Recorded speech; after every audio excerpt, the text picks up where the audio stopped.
me to play it again? It's a new one. It's a new one. No, I heard it from. It's the same one as the one I heard last time.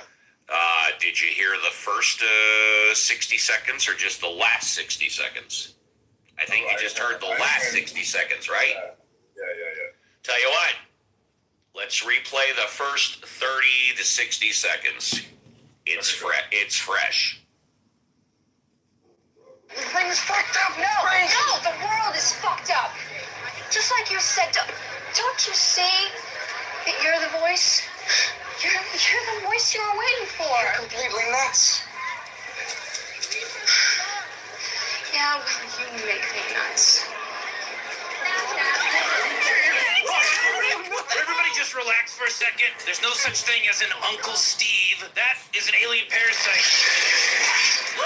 But I've known him my whole life. No, you haven't, Jerry. These telepathic little bastards, they embed themselves in memories. They use those to multiply and spread out and take over planets. It's disgusting. Steve wasn't real. He's a real piece of shit. He's a big one. Somebody probably tracked it in last week on the bottom of their shoe or on a piece of alien fruit. Someone? Get off the high road, Summer. We all got pink eye because you won't stop texting on the toilet. But Uncle Steve taught me how to ride a bike. No, Steve put that memory in your brain so he could live in your house, eat your food, and multiply. We could be infested with these things, so we gotta keep an eye out for any zany, wacky characters that pop up. Ooh, whatever you want, Rick. We're here to help. Thanks, Mr. Poopy Butthole. I always could... There you go. That's the new first 60 seconds of the intro to the show. Wow. What I'm trying to say is, if you could, when you get the big numbers in here, if play it in the future, play that when the room builds up. Don't just. In other words, play it throughout the show, huh? Yeah. Don't just make it intro and close it. Yeah. Because that's brilliant. I mean, I like that. Well, you're very kind. Thank you. I don't know how you did that, but it's not Uncle Steve, it's Uncle Rick, right? And how'd you change out the word there? No, I didn't. It's Uncle Steve. It is Uncle Steve? Oh, wow. Yes, sir. Wow. That's a great show. The cool thing about cartoons is they can be very subversive and anti-authoritarian because of the art behind it. And so, in terms of art, this is the amazing thing to me about art is obviously subjective, objective. It's whatever you want it to be. It's really just a question of opinion whether or not someone accepts it as art, but then it becomes a question of, do they not like your art, or do they not like you, or do they not like either? So, to me, if in the tarot, Kabbalah, art is considered a Sephiroth, basically, or a divine aspect. So, I think every room is really an art endeavor. And whether it's a bang-up room or whatever kind of room it is on this app, it is an artistic endeavor. And I don't think people are aware of that fact 90% of the time during the experience. So in your opinion, we got echo there. So in your opinion, content is art. Yes. 100%. Yeah. And all right. Content is interesting too, because it also means content. Not, it's one of those words. It's like Polish or polish, so you see, what are those words called where they have different sounds and different meanings, but it's the same. I know there's a definition, but I can't think of it right now. Gerund, is it? I think it's a gerund. I don't know. Well, content or contentment is really like a category selection, and in terms of categories, databases, indexes.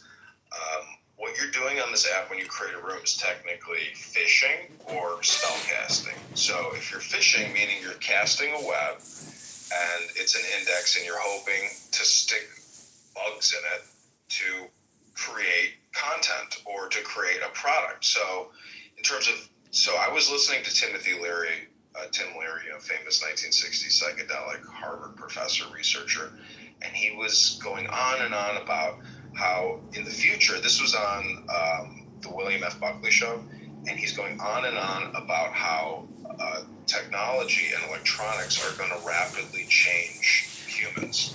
And it's 2024. Looks like he was absolutely right. Right. But it's also an education revolution or a renaissance. And so America had a renaissance in the 60s with the love and peace movement and the LSD movement, the cannabis movement.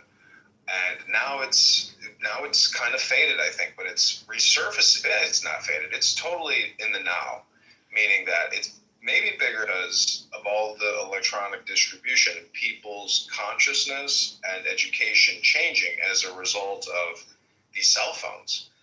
However, the mind control aspect of these cell phones and the content that gets pushed out, by mainstream media and by the platforms, et cetera, and what the algorithm determines, in many ways, it's keeping the content consumers back in terms of education and enlightenment. So, Do you know that when I sign on to YouTube 12 hours ago, 7 o'clock at night, the first 3 YouTube videos content are completely different than when I sign on to YouTube an hour before the show. Because not only does the algorithm of YouTube know what I'm looking for, but it knows that at night I'm looking for different things than in the morning. That's true. yeah. So something else Tim Leary said is, as the consumer and the creator, you have to think in terms of the marketing agency, ad agency, and what a commercial and an advertisement is, because that's still content, but it's more direct, persuasive approach to getting you to purchase a product or put that brand name in your mind. So when you go to the grocery store, you pick up Tide and not Clorox, for example. So what he is suggesting, that through the psychedelic experience, and there's a lot of psychedelic researchers on this app, like Jordan Gruber, et cetera, people like that. What I'm trying to say, and many people will back me up on this, in terms of MK Ultra or hypnosis or education, you can do a psychedelic experience through your cell phone and through a good book. So if I could have 60 seconds to read a poem, I can prove to you a methodology to make you feel better, to make you happier, healthier, wealthier, wise. The answer is yes, you can read for 60 seconds, and then we have James Corletta on stage. So why don't you wrap it up in 60 seconds, and we'll go to James. Okay, this is, let me find a 60-second poem. Okay, this is called Cry Out Your Grief. Cry out all your grief, your disappointments. Say them in Farsi, then Greek. It doesn't matter whether you're from Rum or Arabia. Praise the beauty and kindness praised by every living being. You hurt and have sharp desire, yet your presence is a healing calm. Sun, moon, bonfire, candle, witch. Someone says your flame is about to be doused, but you're not smoke or fire. You're infinitely more alive. Say how that is. This fluttering love will not stay much longer in my chest. Soon it will fly like a falcon to its master, like an owl saying, whoop. Thank you very much. If you're in the audience and you want to come up, just raise your hand and you can talk about anything you want. Let's say hello to James. Money from the candidates, insiders who in fact have, except it doesn't matter whether it is not. You do not find Harris invited him back up, but also involves slavery and the killing of innocent men, women, and children. What's your take on the proper context? Thank you. Yeah, I mean, I think the Bible is a pre-modern text, right? So it's Give or take about 1804. Okay. All right. Hit it, Dr. James. Go. Thank you.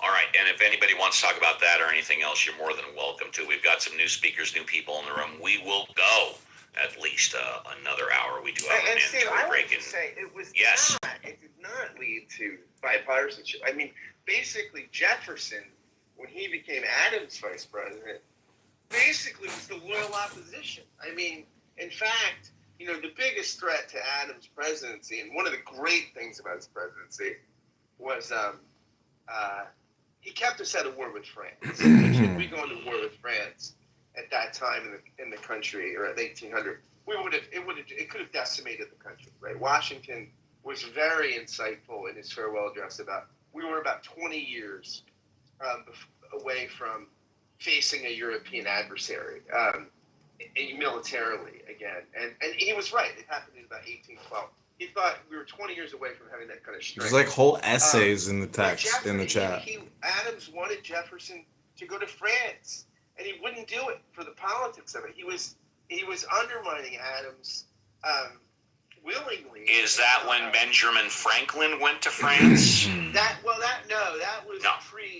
was during the Revolution. This was after the Revolution, after the Articles of Confederation. This is when Adams is president, after the Constitution's ratified. And, there were people that wanted us to go to war with France. And Jefferson had a lot of contacts in France. And Jefferson wouldn't do it because he didn't want to advance Adams' agenda. Even though it was very acrimonious. He probably didn't want to leave his female black slave who he was having sex with in the bottom of his house. Yes. Sally Hemings. It's unbelievable how much content there is in the chat. I couldn't help myself, but it's true. Let's welcome, we got 5 minutes at the top of the hour. Let's welcome Dr. James. Good morning, Dr. James. Pleasure to see you again on Ask Uncle Steve. What'd you like to talk about? Good morning. Yeah. Yay. So I just wanted to lead with saying I do not consent to be recorded by the fake Adrian Dittman. That's me. FYI, his ex is GSA PSORG. That's GSA PSORG, and his Instagram is JHYMN. Jaiman, JHYMN, and his ex is Gisa PSORG or GSA PSORG.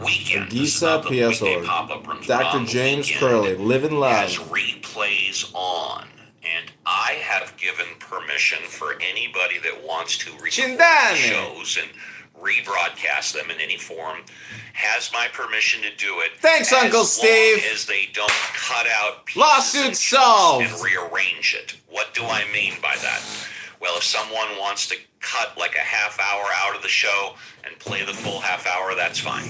If somebody wants to cut 15 minutes and play it, that's fine. But I don't want like what we all have signed off on Clubhouse, which theoretically can be done, where I can say one thing and then Clubhouse chops it up and comes out and says something else. So I've given permission for people to record the shows as long as they are played back in context. Now, Dr. James, I don't know if you've heard me say that before, but you've heard me say that now. Go ahead. For anyone who does that, I would still personally want to give my assent if I cannot legally give my consent. So let's just say I do not assent to any form of use of my voice by the fake Adrian Dittman. I'll just land there. People hate Adrian Dittman. It's unbelievable. That any one of a number of hundred of people you give your consent to record your voice, not just that, but only, you know what I'm asking? Can anybody do it except for the one person? That's what I'm asking.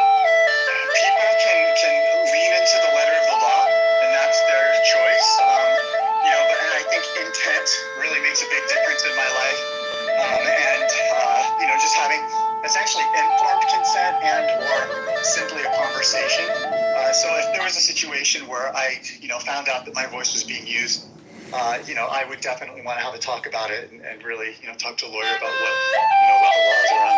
Okay, so just so I understand, are you therefore not giving your consent for anybody to record your voice or just only Adrian? That's what I'm asking. Well, let's just say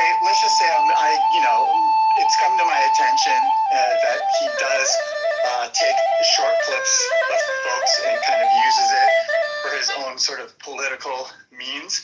That's his choice. He can do that, but I don't consent to that.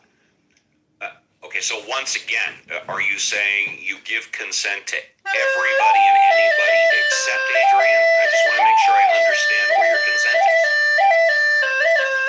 I would say that if I was pressed against the wall to say more, that to whatever degree I'm within my rights to refuse by default, I refuse by default, and I would want to have a conversation where I give the consent rather than having an assumption that it was just usurped and I had to fight my way out of it. So I mean, that's the world I live in terms of the work I do. You know, I don't do anything with anybody that, you know, we don't talk first about what's going to happen, what's the plan.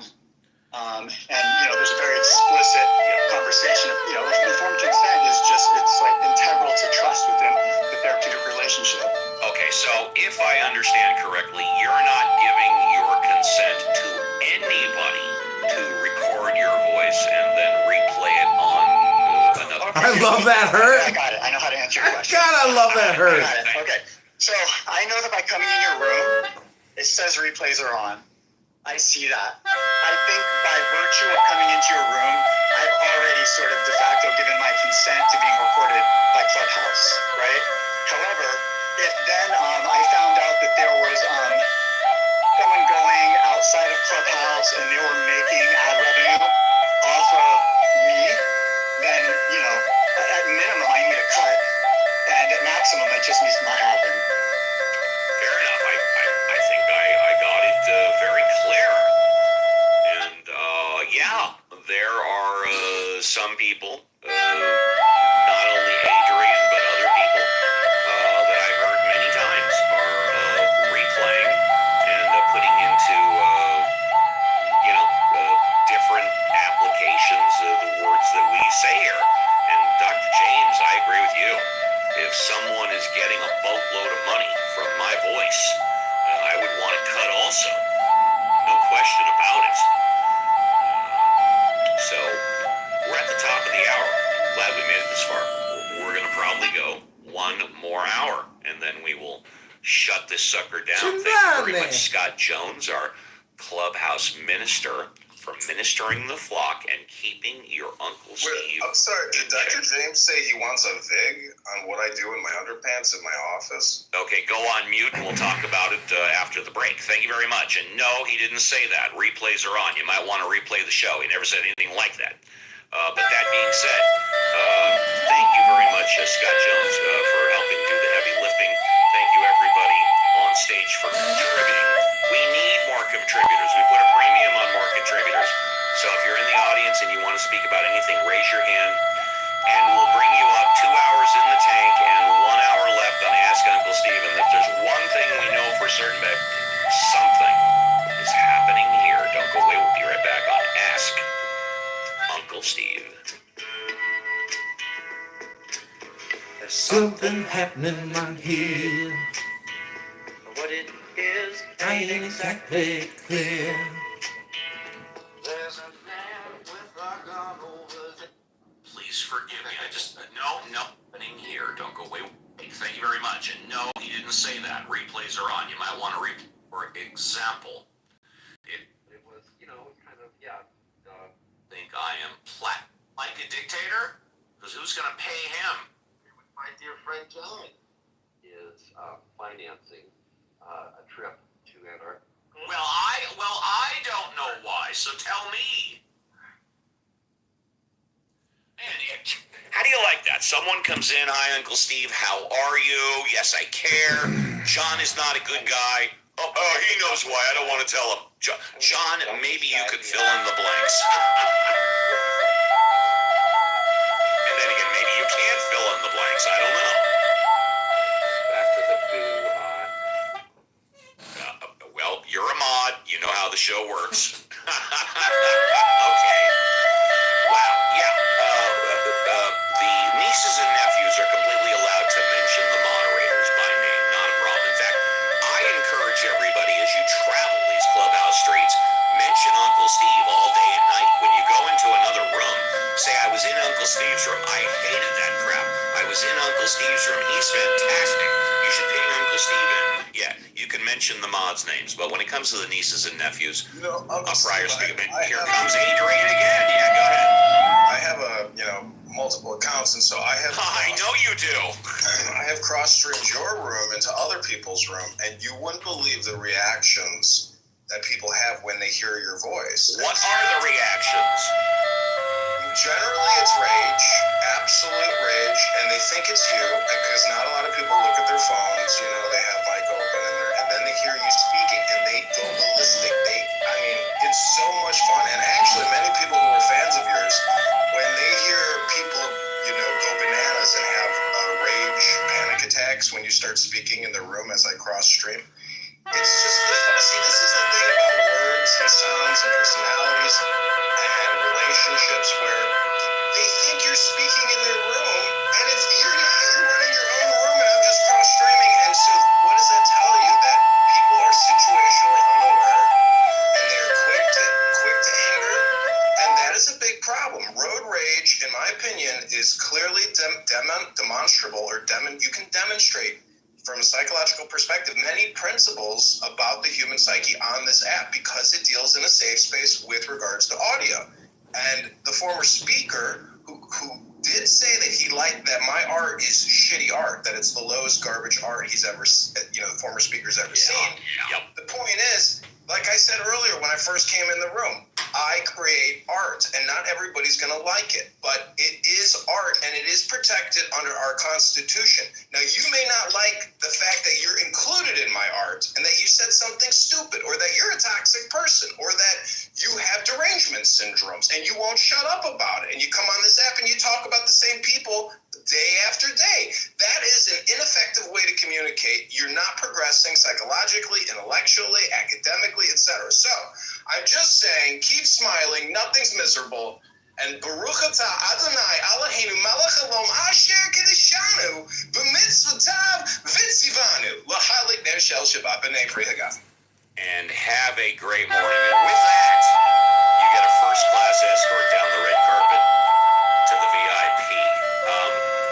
I certainly know that the protections by our Constitution of the United States allow Adrian, or whatever his name is, to podcast his voice on the different platforms. I don't think the same protections apply when he records somebody else and then throws that out there. Now, I do know, or at least if we take what he says at face value, which I never do, he's not making any money from it, and quite frankly, I think I believe him, because who's going to pay him? But the same protections when you record someone else's voices, especially when they've specifically said, don't record my voice, you don't have my permission to do so. The same protections don't apply, but there are certain protections there. But I am not a constitutional lawyer or scholar, shall we say. So with that, if anybody on stage would like to talk, just unmute and say your first name. If anybody in the audience wants to come up, I'm going to, no, let's just see. If nobody wants to come up, we'll just end it early. I don't have a problem with that. Let's go to Andrew first. Andrew, do you have anything that you would like to contribute at this time, or would you simply like to say goodbye? I got something for you, Steve. Okay, let's go to John first. So, I don't know if you've heard the news. Kind of interesting. One of our clubhouse flat earthers is going to be in just one an all-expense paid trip.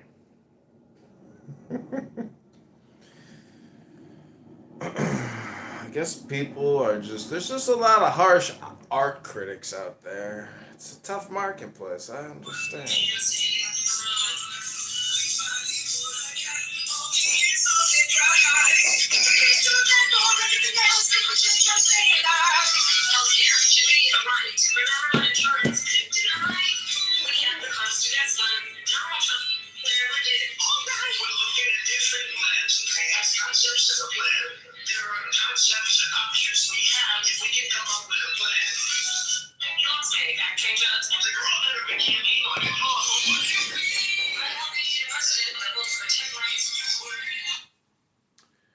I think I'm killing it with the content personally.